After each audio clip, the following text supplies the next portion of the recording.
안녕하세요. 8월 23일 금요일입니다. 또 한 주간이 이렇게 저물고 있습니다. 더운 날씨에 한 주간 동안도 모두들 수고하셨고요. 무엇보다도 믿음으로 산다고 하는 그 과정 하나하나가 여러 가지 어려움이고 고통일 수 있지만 그것을 믿음으로 짊어지고 감당할 때 은총이 되고 또 하나님의 뜻을 깨닫는 소중한 과정이 되리라고 봅니다. 하루하루 우리가 시간을 보내고 있지만 허송세월하기보다는 그 세월 속에서, 그 시간 속에서 하나님이 주시는 뜻을 깨닫는다면 그것이 가장 가치 있는 삶이라고 봅니다. 결국은 그 속에 하나님이 주신 뜻이 있느냐 없느냐, 이거거든요. 뜻이 있느냐 없느냐, 씨가 있느냐 없느냐예요.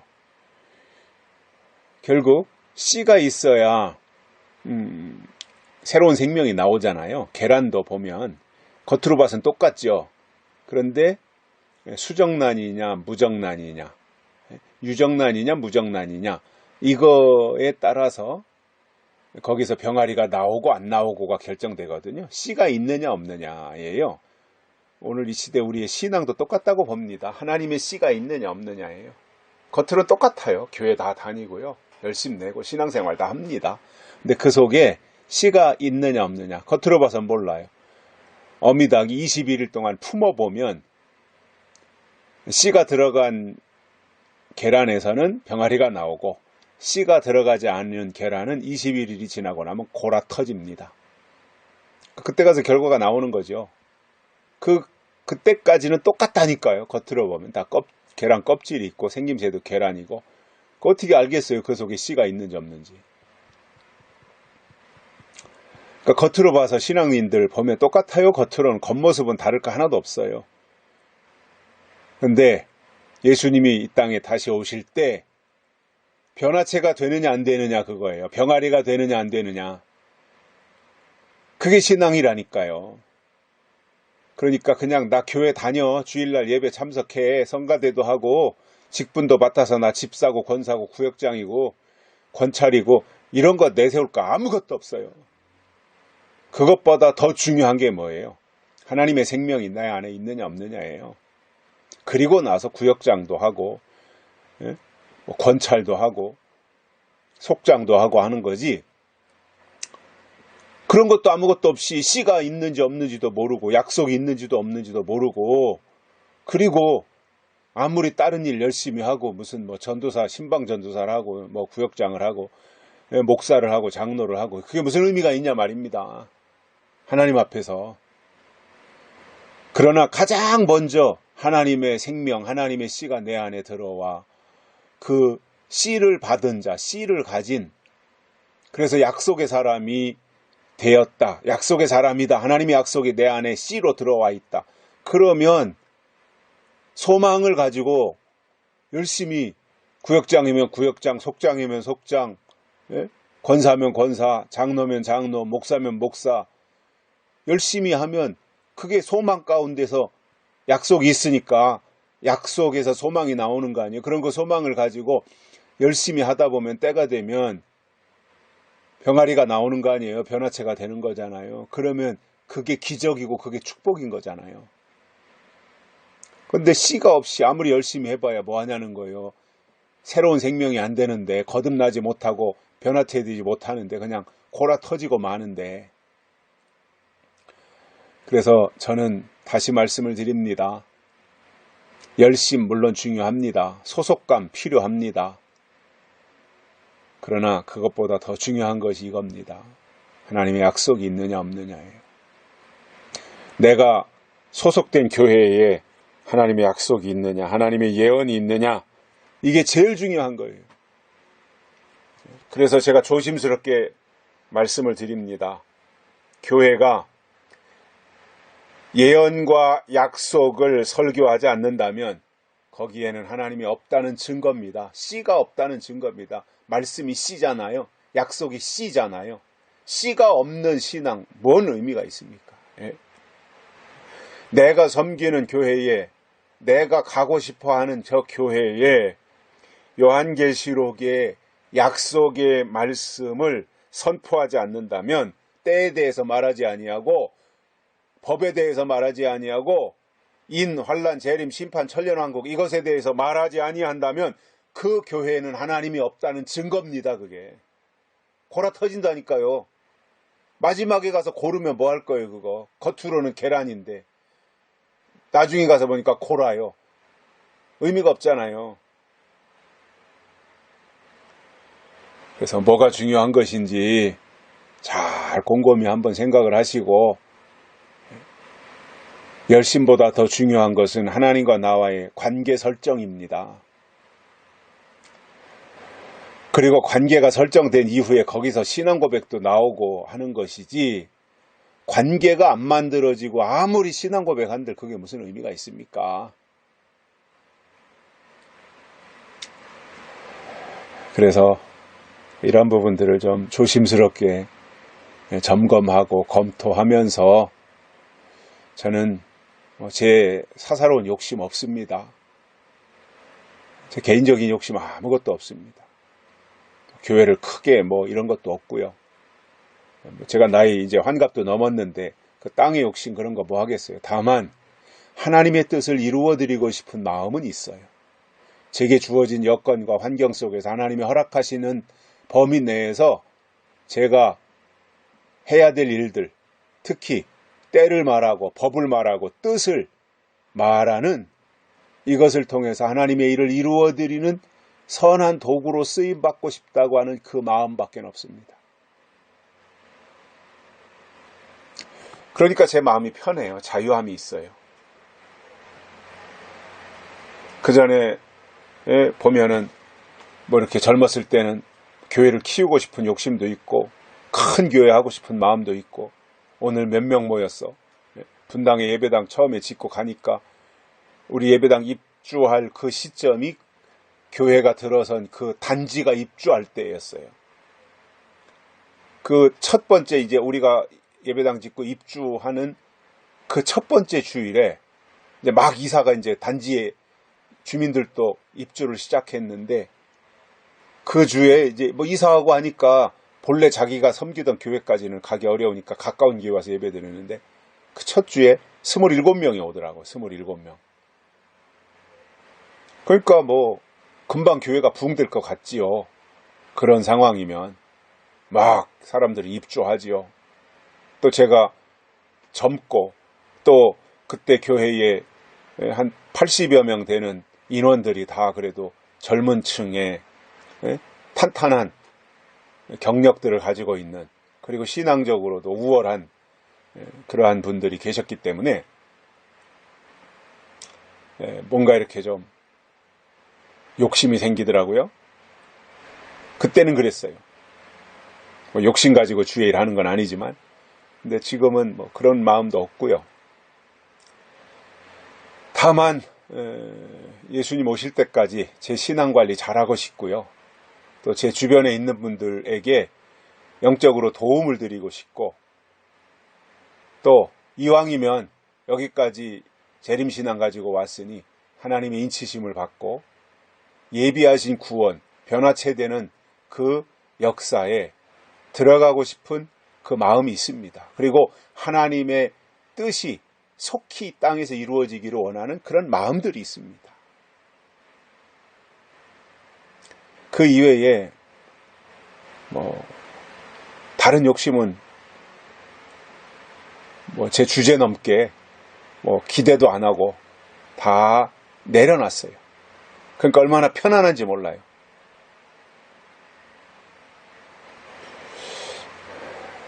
다만 제 주변에 계신 소중한 분들과 함께 스크럼을 짜고 어깨동무를 하고라도 동역자 정신을 가지고 하나님의 나라가 이 땅에 이루어지는 것을 조금이라도 증거하고 싶고, 정말 하나님의 나라가 이 땅에 이루어지는데 제가 힘 닿는 대로 해서 점이라도 하나 찍어서 하나님의 나라가 이루어지는데 보탬이 된다면 그거 하고 싶은 마음이지, 다른 거 없더라고요. 그리고 좀 잘 살고 싶고 바르게 또 제 역할 잘 감당하고 싶고 그런 거예요. 뭐 철이 들은 건지 뭐 자포자기라는 건지 모르겠습니다.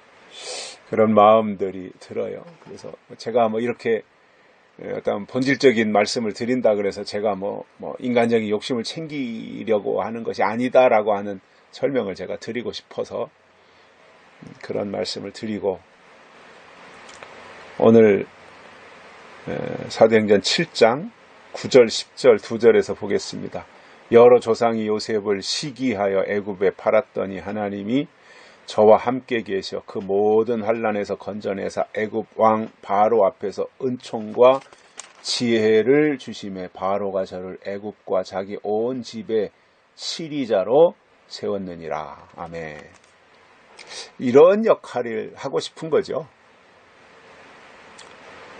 하나님의 하나님 되심을 이렇게 드러낼 수 있는, 나타낼 수 있는 그 모습들.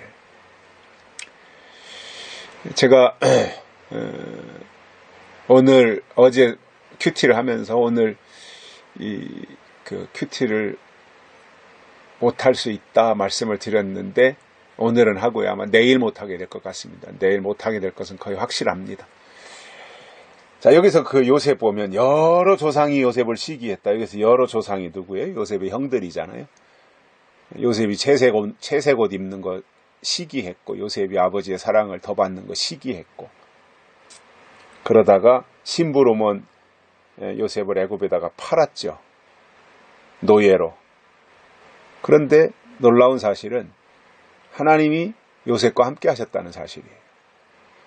요셉은 졸지에 애굽으로 팔려가서 노예가 됐어요. 종이 됐어요. 신분이 종의 신분으로 추락했어요. 그런데 하나님은 그와 함께 하셨다는 거예요. 이게 중요한 거잖아요. 하나님이 함께 하시는 거예요. 종이 되든 어디 가서 머슴이 되든 하나님이 함께 하시면 되는 거잖아요. 아무리 황제가 되고 아니면 대기업의 회장이 된다고 할지라도 하나님이 함께 안 하면 땅의 것을 누리는 것으로 끝나는 거잖아요. 근데 하나님이 함께 하시면 뭐예요? 땅에서도 형통하지만 영원한 하나님의 나라에 들어갈 수 있는 특권을 부여해 주신다라는 거죠. 요셉이 그랬잖아요. 그래서 애굽에 간 것은 종으로 팔려갔고, 종이니까 얼마나 그 어려움이 있었겠어요. 근데 그 모든 환난에서 건져내셨다는 겁니다. 하나님이 함께 하시니까 모든 환난에서 건져내시고, 그리고 더 나아가 애굽 왕 바로 앞에서 은총과 지혜를 주셨어요.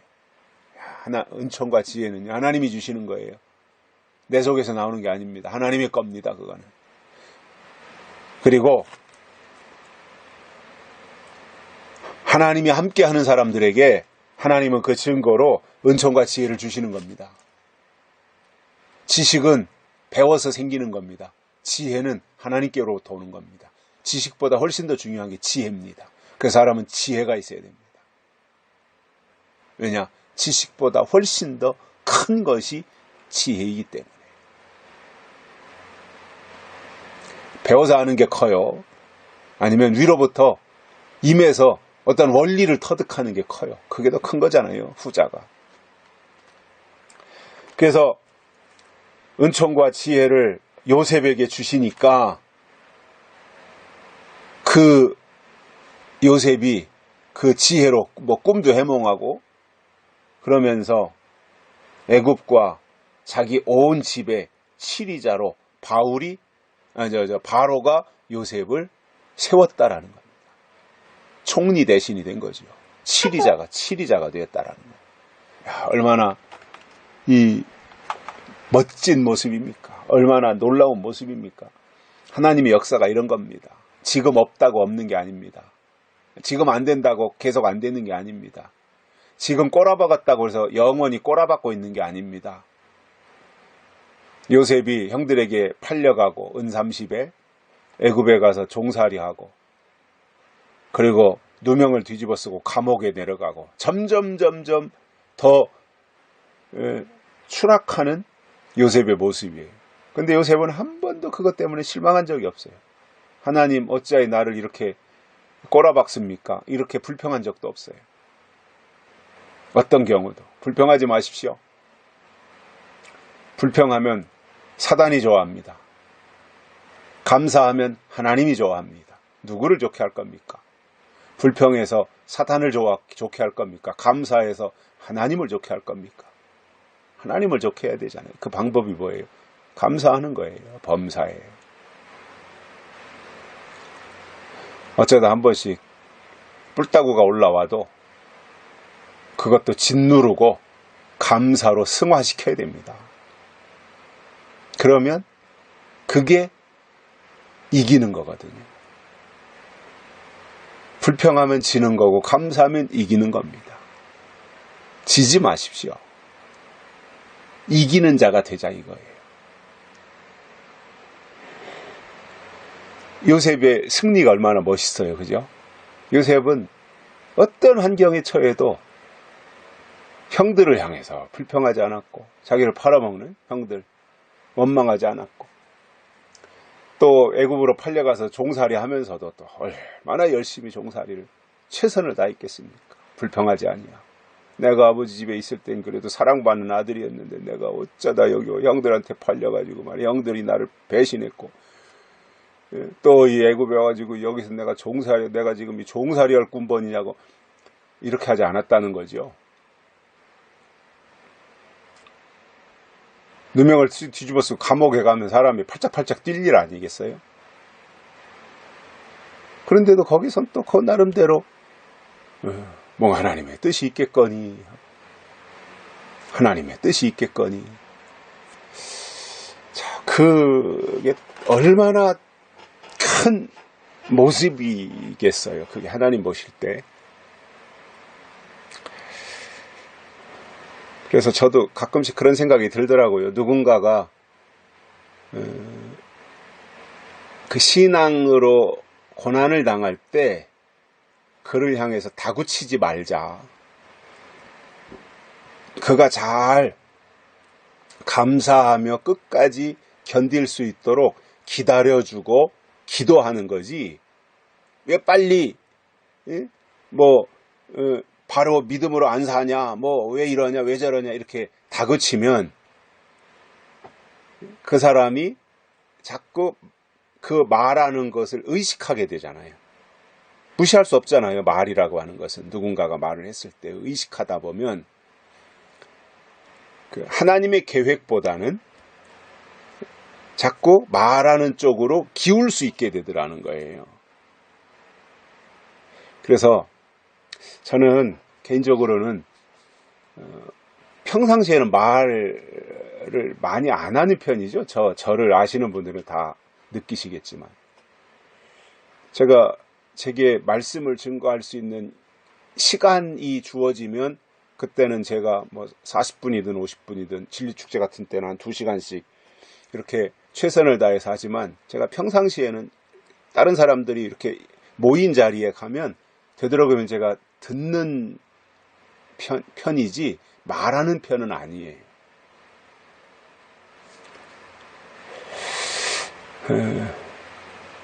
또 제가 누군가 다른 사람들에게 이래라 저래라 강요하지도 않아요.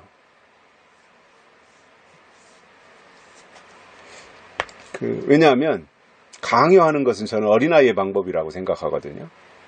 성숙한 사람들은 강요에 의해서는 게 아니라 스스로 하는 거예요. 스스로. 하나님이 기뻐하시는 일이 이거겠구나. 이렇게 해야 되겠다. 스스로 하는 게 그게 성숙한 사람이고 그것을 하나님이 기뻐하시지. 이렇게 하십시오. 저렇게 하십시오. 기도하십시오. 계시록으로 믿으십시오. 진리로 믿으십시오. 약속으로 믿으십시오. 이거는 어린아이를 다스리는 방법인 거죠.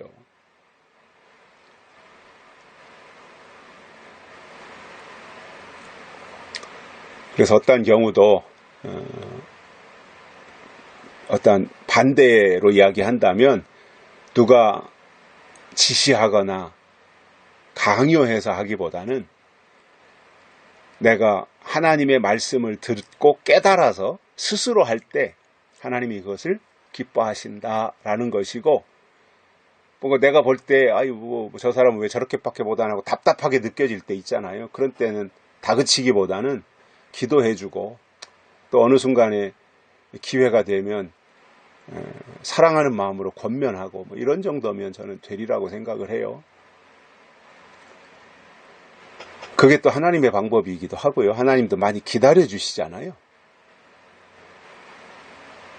또 요셉도 사실은 그렇게 견뎠고요. 기다림으로.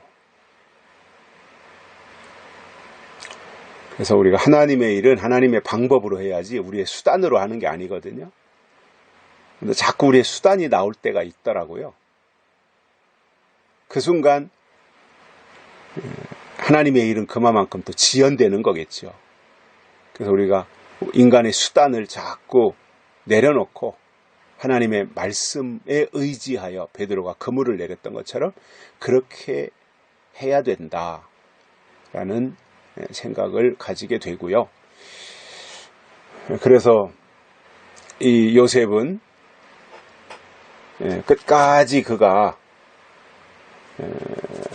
어떤 인간적인 그 감정이나 이런 것들을 폭발하지 않고 처한 환경, 자기가 지금 처한 상황을 그대로 받아들였어요. 팔려가는 거 받아들여요.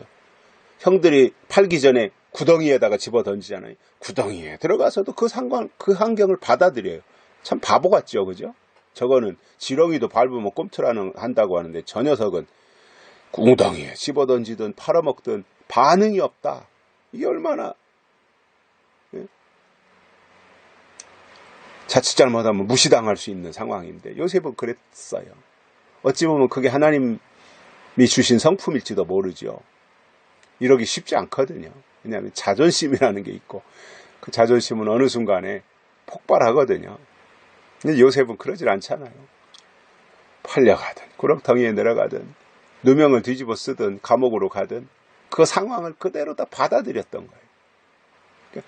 못 받아들이니까 싸움이 되고 문제가 되는 거지, 그대로 받아들이면 싸움이 안 되잖아요.